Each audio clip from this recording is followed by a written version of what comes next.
Greetings and welcome back to yet another episode of the Daily Run, and today we're playing as Apollyon. So today's Daily Run is going to Mom's Foot, and to some extent it wasn't very intriguing. Like for example, I cut out 2 very big portions just because nothing really happened and I felt like I wasn't very strong and it just, kind of a boring fast to watch, so I just decided maybe it's better if they just not include it in the video. But of course I still feel like even despite of that, this run had a lot of power, but it was a lot of situational power. What I'm specifically talking about here is Dimbulb and later on also the Whore of Babylon. Both of those items I would say have a condition in order to really get them triggered, and I feel like if you can manage to do that, they're very good, very potent items. They actually give you quite a lot of stats for what they do. But of course, keeping that triggered can be a bit difficult sometimes. Dimbulb especially is one of those things which you either need an item like the Ivy Bag or maybe Diplopia or anything that doesn't have a charge, because if you have something like the Void or later on the Blank card, you really can't utilize it because that stat effect is only going to be active for one room, and that is when you actually use the item. And obviously that's really going to kind of, I would say, reduce the usability of this trinket and maybe just the overall DPS that you're gonna gain from it. So in this particular instance, you can see that we got the Ivy Bag, and that's just pretty much the ideal case scenario, because not only do we carry the Ivy Bag with us, obviously it's great for dodging damage, now we're also getting the benefit from our passive trinket, but also later on when we get the Whore of Babylon, we can trigger, use the actual active component of it to damage ourselves and go back into that transformation. So just from these 2 items alone, or I would say maybe 3, if you count trinkets as an item, you can utilize a lot of really powerful things, and it does allow you to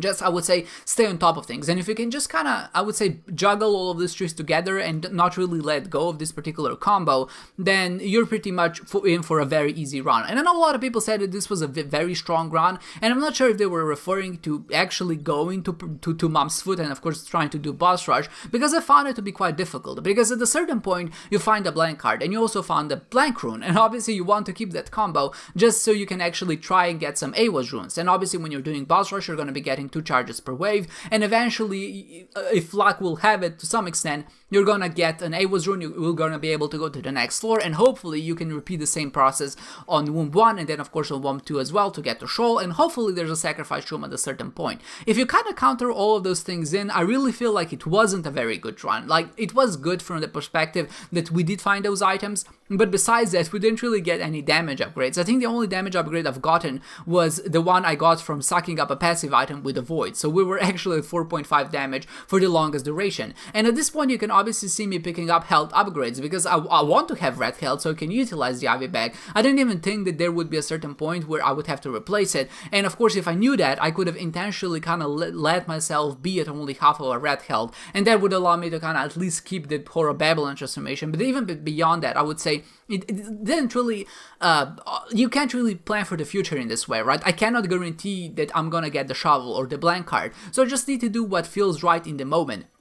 And later on, I actually even get the Fanny Pack, and the Fanny Pack obviously works even better if you have more health, because that allows you to not only take more damage, and of course you're gonna be able, or at least have a higher chance of getting more items and consumables, but also it increases your chances of getting something like an AWAS rune. But of course the blank card came, and it kind of ruined everything we were going on for us. So the Dimbulb didn't really work anymore, and also the Whore of Babylon really wasn't also effective, because I was at 3 red health I think at that point, and I wasn't able to actually trigger, damage myself to trigger the Whore of Babylon transformation. So it was a bit of a bummer, but obviously the upside here is that we did find a blank card, we did find a blank rune, and we were able to get 3 AWAS runes, so we were able to get to Shoal and just get a lot of points that way. So to some extent, it was a strong run, but then it wasn't, and it was actually a very weak run, but maybe from another perspective, it also was a very good run, because we were able to find all of these items. And I would say, that in this case, the blank card really isn't hidden. When you're trying to get to the boss room, if you're gonna go to the boss room, you're eventually gonna go to the boss room, and if you did find that Ivy Bag early on, and if you just maybe spend a little bit of money trying to play it, then you're gonna get enough money to actually purchase it, and of course be able to afford it, and then you can use the blank card to kind of go beyond that. And of course the only other component here is the blank rune, and that it really depends. You fight 2, I think, on the previous floor, you don't find 2, you actually use 1, and then I think there's a 25% chance of another one appearing, which is what I did kind of stupidly, but I decided, you know what, I'm just gonna try to keep the blank rune and just use it after boss rush to see if it happens to be an AWAS room, because obviously that's going to give me a lot of points, and I'll be just able to maybe go to the next floor that way, and maybe, just find a lucky sacrifice room and just go to dark room, really get, a good rank and all things like that. But I wasn't able, of course, I did stick with a blank rune, I did go to the mom floor with it, and then when I found the blank card, I knew that was my ticket to success. Obviously, it would be better if we had an AWAS rune or even a Yarrow rune, but when you kind of think about it, having a blank rune is better than just having an AWAS rune, because AWAS rune is only going to have one effectiveness. You're only going to get one floor, and there's nothing else you can do with it, essentially, till the next floor. But with the blank rune, there's always a chance of getting either a Degas rune, which is going to give you a Spirit Heart, which is something we need in this case, or you're going to get a Yarrow rune, which is going to duplicate the consumables, or a Pertra rune, or maybe in some cases even an Algis rune, and that's going to help you stay a little bit healthier when you're trying to fight certain bosses. And obviously all of that are random chances, but if you consider that particular rune can be any other rune in a certain case, you can kind of go to the rune which will have the most positive impact if you decide to use that rune in the first place. And that's maybe just when to kind of,